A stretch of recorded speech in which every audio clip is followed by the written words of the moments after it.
नमस्कार। संगीत प्रश्नोत्तरी भाग 29 में आपका हार्दिक स्वागत एवं अभिनंदन है।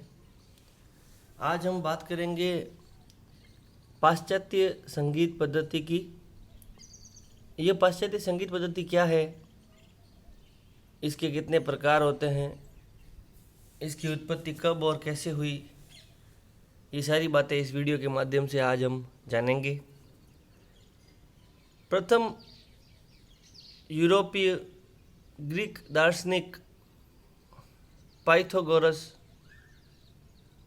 ने इस पद्धति की उत्पत्ति करी थी।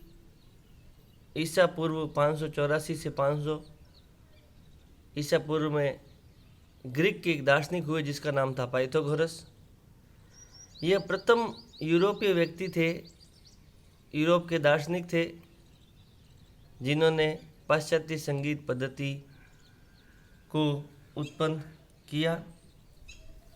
पश्चिमी देशों में संगीत के अनेक प्रयोग होते रहे हैं। उस संगीत को पाश्चात्य संगीत पद्धति कहते हैं। संगीत के क्षेत्र में अनेक प्रयोग हुए थे। भारतीय संगीत पद्धति स्वरलिपि पद्धति का इतिहास अति प्राचीन नहीं है, क्योंकि यहाँ गुरु शिष्य परंपरा के कारण स्वरलिपि पद्धति का विकास पूर्णतः नहीं हो पाया, परंतु इसके विपरीत पाश्चात्य संगीत में स्वरलिपि पद्धति अधिक प्रणालीबद्ध और व्यवस्थित, सरल और परिष्कृत है। इसका कारण यह है कि पाश्चात्य संगीत में मौखिक संगीत के स्थान पर लिखित संगीत को अधिक जोर दिया जाता है।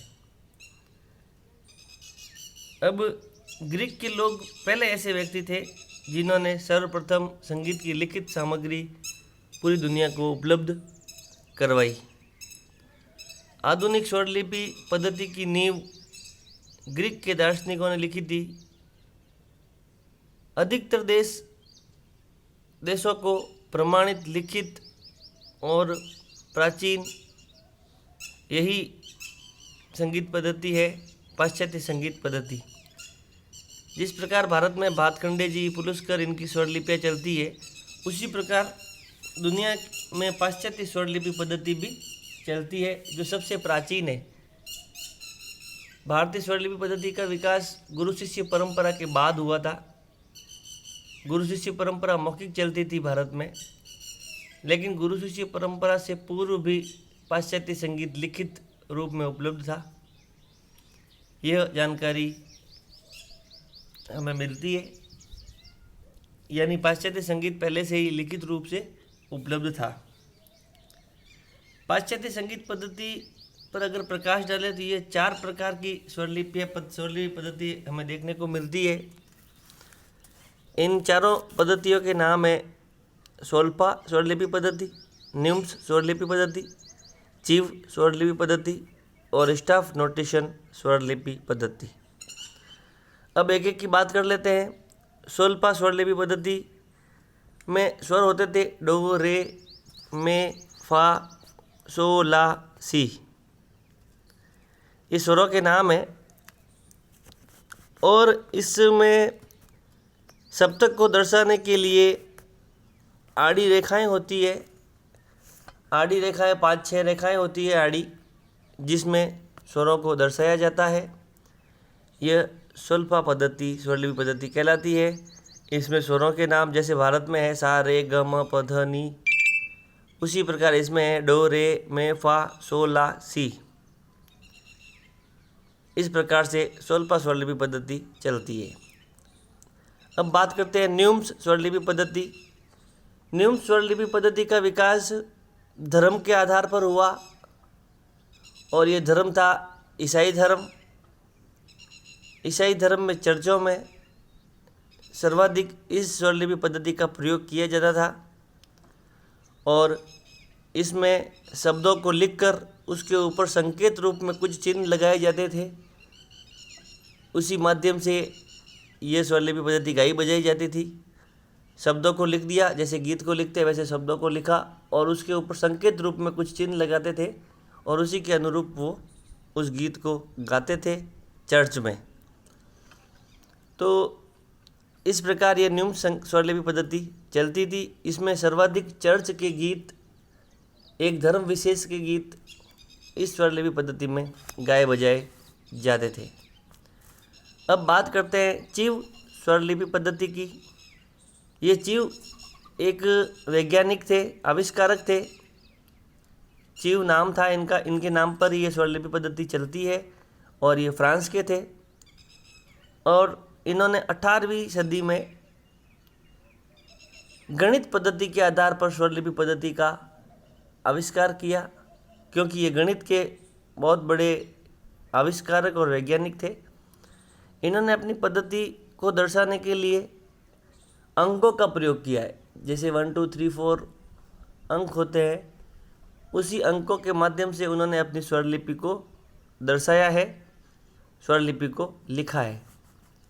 अब बात करते हैं स्टाफ नोटेशन सिस्टम की। यह दुनिया की ऐसी पद्धति है, स्वरलिपि पद्धति है, जिसमें स्वर और ताल दोनों साथ चलते हैं। यानी स्वरलिपि पद्धति में एक में ही आपको स्वर और ताल दोनों का पता चल जाता है। सर्वप्रथम इसमें ही ऐसा पता चला, उसके बाद में बहुत सारी स्वरलिपि पद्धतियाँ आई प्रचार में, लेकिन सर्वप्रथम यही ऐसी पद्धति थी जिसमें स्वर और ताल एक साथ देखने को मिलते थे। स्टाफ नोटेशन पद्धति में सभी नादों का प्रयोग किया गया है। जैसे नाद के जो प्रकार है, उन सारे प्रकार का वर्णन इस स्वरलिपि पद्धति में किया गया है। और ये पद्धति न्यूम्स स्वरलिपि पद्धति पर आधारित है। यानी न्यूम्स में जो चर्च में या धर्म विशेष के जो गाने गाए जाते थे, उसी को आधार मानकर इस स्वरलिपि पद्धति का निर्माण किया गया है और उसी से इसका आगे विकास हुआ है। और इसमें क्या किया है कि सार्वजनिक रूप से वृंदगान, वृंदवादन यानी सामूहिक प्रार्थनाएं, सामूहिक गान इत्यादि पर बल दिया गया है। उसी को ध्यान में रखकर इस स्वरलिपि का निर्माण किया गया है। इस स्वरलिपि पद्धति में 6 आड़ी लाइनें होती है। पहले 6 आड़ी लाइनें होती थी, बाद में इनकी संख्या 11 हो गई और धीरे धीरे स्टाफ स्वरलिपि पद्धति का विकास होता गया। स्टाफ नोटेशन पद्धति फिल्म संगीत में, भारत की फिल्म संगीत में चलती है और सर्वाधिक लोकप्रिय और सर्वाधिक प्रभावी ये स्टाफ नोटेशन पद्धति आज मानी जाती है। अगले वीडियो में अपन पढ़ेंगे कि स्टाफ नोटेशन पद्धति किस प्रकार की होती है। इस वीडियो में अपन ने जाना कि ये स्वरलिपि पद्धतियाँ कितने प्रकार की होती है, कौन कौन से नाम से जानी जाती है, कैसी कैसी होती है। यह पश्चिम देशों में चलने वाली स्वरलिपि पद्धतियाँ हैं, विदेशों में चलने वाली स्वरलिपि पद्धतियाँ हैं, भारत के बाहर चलने वाली स्वरलिपि पद्धतियाँ हैं।